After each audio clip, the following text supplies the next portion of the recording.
नमस्कार प्यारे साथियों, इस वीडियो में हम बात करने वाले हैं सीआरपीएफ हेड कांस्टेबल मिनिस्ट्रियल के रिजल्ट के बारे में और कट ऑफ के बारे में। आपको एकदम से क्लियर हो जाएगा कि कौन से कैंडिडेट आपके टाइपिंग के लिए जाने वाले हैं, यानी कि सेकंड स्टेज के लिए क्वालिफाई हैं। इसी वीडियो में आपको क्लियर होने वाला है कि आप पास हैं या फेल हैं।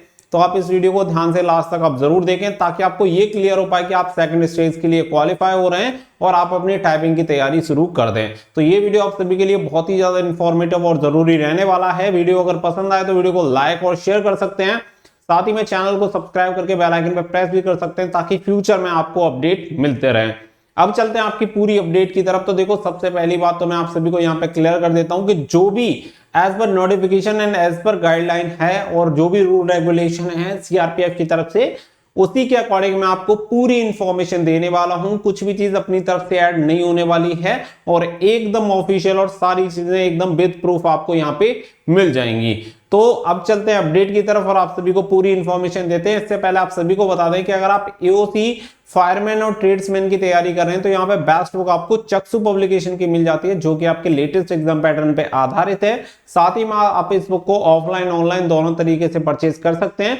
बुक को परचेज करने का लिंक भी आपको वीडियो के डिस्क्रिप्शन में दे दिया गया है, वहां से जाके आप बुक को ऑर्डर कर सकते हैं और अपनी तैयारी को काफी बेहतर बना सकते हैं। अब चलते हैं आपकी अपडेट की तरफ और आप सभी को पूरी इंफॉर्मेशन देते हैं। तो देखो, सबसे पहली चीज यहाँ पे मैं आप सभी को क्लियर करना चाहूंगा कि पहले तो आप जानते ही कि यहाँ पे टोटल, अगर मैं नंबर ऑफ वैकेंसीज की बात करूं कि यहाँ पे टोटल नंबर ऑफ वैकेंसी कितनी है, तो देखो हेड कांस्टेबल मिनिस्ट्रियल में अगर मैं बात करूं तो यहाँ पे 1315 टोटल आपकी वैकेंसी है हेड कांस्टेबल मिनिस्ट्रियल की। तो एचसीएम की यहाँ पे बात करें क्योंकि एचसीएम का ही आपको मैं बताने वाला हूं। इसी के साथ आप सभी जानते हैं कि आपकी जो आंसर की है वो जारी की जा चुकी है। मैक्सिमम लोगों ने आंसर की चेक कर ली होगी। कुछ कैंडिडेट ऐसे हैं जिनके में लॉग इन नॉट अलाउड वाली प्रॉब्लम आ रही थी, तो वो कैंडिडेट में भी चेक ना कर पाए हों। बट अगर हम मेजर कैंडिडेट की बात करें तो वो सभी लोग अपनी आंसर की चेक कर चुके हैं और उन्हें ये भी कंफर्म हो चुका है कि उनके कितने मार्क्स यहाँ पे बन रहे हैं। तो उन्हें ये क्लियर हो चुका है कि उनके नंबर कितने आ रहे हैं। बात आती है कि यहाँ पे कौन कौन कैंडिडेट क्वालिफाई होने वाला है और कौन कौन कैंडिडेट फेल है, कौन कैंडिडेट पास है। देखो, सबसे पहली चीज तो मैं आपको क्लियर कर देता हूं यहाँ पे रिजल्ट डेट के बारे में कि यहाँ पे आपका रिजल्ट कब आने वाला है। वैसे तो आप सभी को बता दें कि इसकी जो डेट है, जो भी ये इसका स्केड्यूल तैयार किया गया है उसके अकॉर्डिंग तो ये है कि यहाँ पे 11 अप्रैल को आप सभी का रिजल्ट जारी कर दिया जाएगा। लेकिन यहाँ पे कुछ थोड़ा बहुत डिले हर बार हो ही जाता है, तो आप ये मान के चल सकते हैं 15 अप्रैल तक आपका जो रिजल्ट है वो जारी हो जाएगा। तो यहाँ पे रिजल्ट डेट तो आपकी ये क्लियर होगी। इसके अलावा बात आती है कौन फेल कौन पास, तो वो भी आपको इसी वीडियो में अभी क्लियर हो जाएगा। सबसे पहली बात तो आप समझो कि देखो, मोड ऑफ सिलेक्शन प्रोसेस की अगर मैं बात करूं, सिलेक्शन प्रोसेस यहाँ पे सबसे पहले आपका सीबीटी एग्जामिनेशन है और नंबर सेकंड पे है आपका स्किल टेस्ट। जबकि इससे पहले क्या होता था कि सबसे पहले आपका होता था फिजिकल, और फिजिकल होने के बाद आपका होता था रिटन एग्जामिनेशन, और रिटन एग्जामिनेशन होने के बाद होता था आपका स्किल टेस्ट। ये यहाँ पे सिलेक्शन प्रोसेस हुआ करता था। बट अभी आप देखेंगे कि रिटन एग्जामिनेशन को पहले कर दिया गया फर्स्ट नंबर पे, फिर आपके स्किल टेस्ट को फिजिकल पे ले गए नंबर 3 पे। अब इसका रीजन क्या है आपको क्लियर समझ में आ जाएगा, और ये क्यों बता रहा हूं वो भी आपको क्लियर समझ में आ जाएगा। यहां पे आप एक चीज समझो कि टोटल 1315 आपकी वैकेंसी है एचसीएम की, और टाइपिंग में पास होने वाले कैंडिडेट की संख्या होती है 100 में से 1। अभी आपको सुन के थोड़ा सा शॉक लग रहा होगा और लग रहा होगा कि मैं ऐसे ही बता रहा हूं, लेकिन जब आप टाइपिंग देने जाओगे तो आपको खुद पता चल जाएगा। हो सकता है कि कभी कभी 100 में से 1 कैंडिडेट पास हो जाए, और हो सकता है कभी कभी 100 में से 1 भी ना हो, और हो सकता है कभी 100 में से 2 या 3 कैंडिडेट भी पास हो जाएं। लेकिन ऑन एवरेज अगर आप देखोगे तो आपको ये देखने के लिए मिलेगा कि लगभग 100 में से 1 कैंडिडेट ही पास होगा। यानी कि अगर 1315 वैकेंसी को यहाँ पे फिल करना है तो 1315 वैकेंसी के लिए कम से कम यहाँ पे 1,31,500 कैंडिडेट को पास करना पड़ेगा स्किल टेस्ट के लिए। ठीक है, सेकंड स्टेज के लिए यानी कि रिटन एग्जामिनेशन में अगर 1,31,500 कैंडिडेट क्वालिफाई होते हैं, तभी ये एक्सपेक्ट कर सकते हैं कि यहाँ पे इतने कैंडिडेट इन्हें मिल जाए सेकंड स्टेज के लिए। उसके बाद यहाँ पे फिजिकल भी है, अब फिजिकल में भी कैंडिडेट डिस्क्वालीफाई होंगे, और फिर यहाँ पे मेडिकल भी है। अगर इस हिसाब से अगर देखा जाए तो आप ये मान सकते हैं कि यहाँ पे टोटल नंबर ऑफ वैकेंसी अगर 1315 है तो लास्ट तक पहुंचते पहुंचते 500 कैंडिडेट ही मिल पाएंगे, ज्यादा से ज्यादा।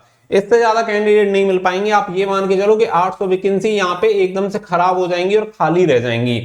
इसीलिए सीआरपीएफ ने इस प्रोसीजर को पूरा इजी बनाने के लिए ये किया है कि सबसे पहले सीबीटी एग्जाम करवाओ और फिर करवाओ स्किल टेस्ट, जिससे कि ज्यादा से ज्यादा कैंडिडेट यहाँ पे हमें स्किल क्वालिफाई, जो टाइपिंग टेस्ट को क्वालिफाई कर पाए वो कैंडिडेट मिल पाए, जिनसे कि फिजिकल में वो कैंडिडेट कम से कम फेल होंगे और कम से कम फेल करने की कोशिश भी की जाएगी, साथ ही में मेडिकल में भी कम से कम फेल किए जाएंगे।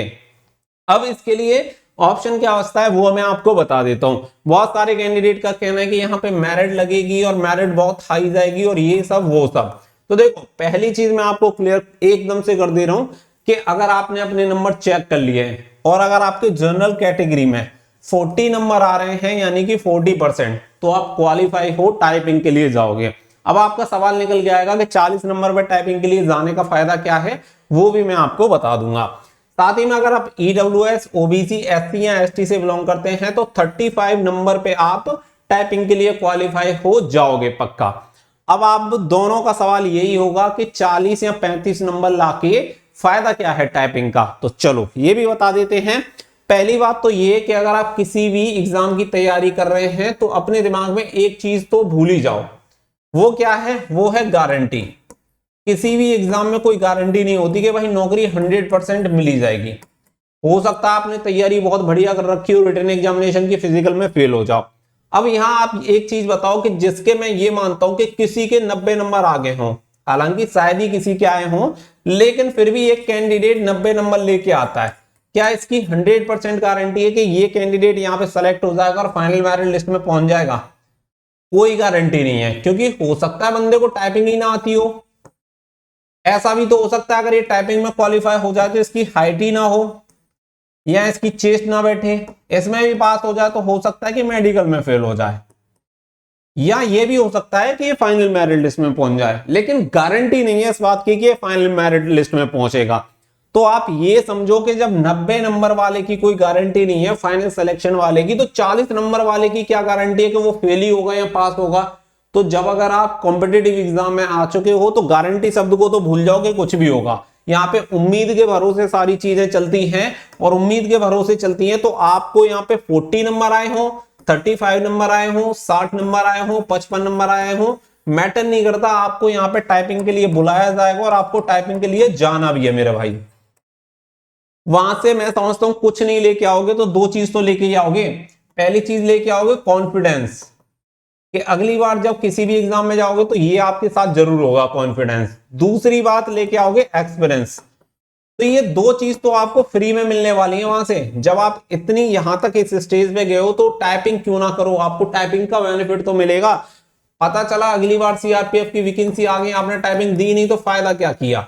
तो गारंटी जब कुछ नहीं है और जब आपको ये मौका मिल रहा है तो आपको इस मौके को जाने नहीं देना है। रिजल्ट का आप ये क्लियर मानो कि अगर आपके 40 नंबर आ रहे हैं जनरल कैटेगरी में, EWS, OBC, SC, ST category में 35 नंबर आ रहे हैं, तो रिजल्ट वाली लिस्ट में आपका नाम होगा। अगर आपको विश्वास नहीं है तो एक काम कर लेना, 2016 वाली जो भर्ती थी उसकी पीडीएफ देख लेना, उसमें आपको एकदम से क्लियर हो जाएगा। उसमें फेल वाले कैंडिडेट की संख्या कम थी जबकि पास होने वाले कैंडिडेट की संख्या ज्यादा थी। उसका रीजन यही था कि जो भी क्वालिफाइंग मार्क्स लेके आता है उन सभी कैंडिडेट को क्वालिफाई किया जाता है। और सेकंड स्टेज में यहाँ पे स्किल टेस्ट को ऐड करने का सिर्फ यही एक पर्पज है कि ऐसे कैंडिडेट फेल ना हो जिन्हें टाइपिंग आती हो। तो यहाँ पे जो सबसे ज्यादा मेन रोल रहने वाला है वो है भैया टाइपिंग का। ऐसे कैंडिडेट जो 50 नंबर लेके आए हैं वो भी हो सकता है सेलेक्ट हो जाए और 80 वाले सेलेक्ट ना हो, कोई गारंटी नहीं है, क्योंकि यहाँ पे 1315 वैकेंसी है, वैकेंसी कम नहीं है। और जब आप स्किल टेस्ट देंगे तो आपको खुद से कंफर्म हो जाएगा। देखो यहाँ पे मैं आपको एक चीज दिखाता हूं, आपको क्लियर हो जाएगा, जिससे कि आपको एक चीज और समझ में आ जाए। यहां पे आप समझो नंबर 15.4 पे आप देखोगे, on the basis of their performance in the computer based test candidate will be shortlisted for appearing in the skill test. इसके अलावा the CRPF shall have the discretion to fix different cut off marks in the computer based test taking into the consideration among others.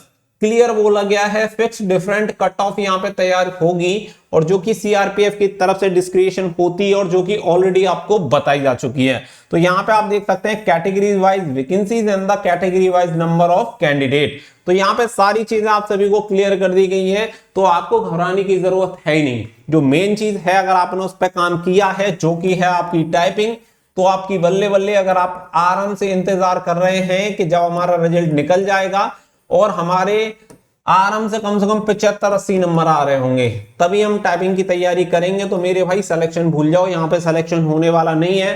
15 तारीख को result आ जाएगा और मैं already आप सभी को बता चुका हूं, उसके 20-25 दिन बाद आपकी टाइपिंग स्टार्ट हो जाएगी। तो जो भी चीजें हैं, रिजल्ट का वेट मत करो। रिजल्ट अगर आपके आंसर की में 40 नंबर आ गए जनरल कैटेगरी में, तो आप मानोगे लिस्ट में आपका नाम होगा ही होगा। बाकी के 35 नंबर अदर कैटेगरी में हैं, तो आपका नंबर आपको रिजल्ट लिस्ट में देखने के लिए मिल जाएगा। तो रिजल्ट की हेडेक भूल जाओ। अब जो आपको टेंशन करनी है वो करनी है टाइपिंग की। अगर टाइपिंग की आपने तैयारी कर ली है तो सिलेक्शन भी आपका पक्का है, और टाइपिंग की तैयारी नहीं की है तो 100 में से 100 ले आना, कोई मतलब नहीं निकलेगा। तो जो भी रियलिटी है वो मैं आपके सामने रख दिया हूं, सारी चीजें आपको बता रहा हूं, और कंटिन्यू हर एक चीज के बारे में मैं आपको अवेयर करता चल रहा हूं स्टार्टिंग से। जो कैंडिडेट चीजों को सीरियस ले रहे हैं उन्हें कहीं ना कहीं चीज का देख लेना, आप बेनिफिट मिलेगा। ऐसे कैंडिडेट, जो 2 कैंडिडेट साथ के कैंडिडेट होंगे, एक ऐसा बंदा जिसके 45 नंबर होंगे, एक ऐसा बंदा जिसके 60 नंबर होंगे। 45 वाला बंदा उससे एक स्टेज आगे तो कम से कम जाएगा ही, उसे एक्सपीरियंस तो मिलेगा। मेडिकल तक भी देके आया तो उसे मेडिकल तक का एक्सपीरियंस मिलेगा, फ्री में मेडिकल करवा के आओगे, और वो भी बोर्ड से। तो इससे बड़ी बात क्या होगी, मैंने जैसा कि कहा, कुछ नहीं लेके आओगे तो कॉन्फिडेंस और एक्सपीरियंस तो मेरे भाई आपको मिलेगा ही मिलेगा। फिलहाल के लिए बस इतना ही। जो भी चीजें आपको समझानी थी, उम्मीद कर रहा हूं कि समझ में आ गई होंगी। वीडियो पसंद आई हो तो वीडियो को लाइक शेयर करके चैनल को सब्सक्राइब कर लेना और बेल आइकन पे प्रेस कर लेना, ताकि फ्यूचर में भी अपडेट मिलती रहे। मिलेंगे नेक्स्ट वीडियो में। फिलहाल के लिए बस इतना ही। Thank you for watching. जय हिंद, जय भारत।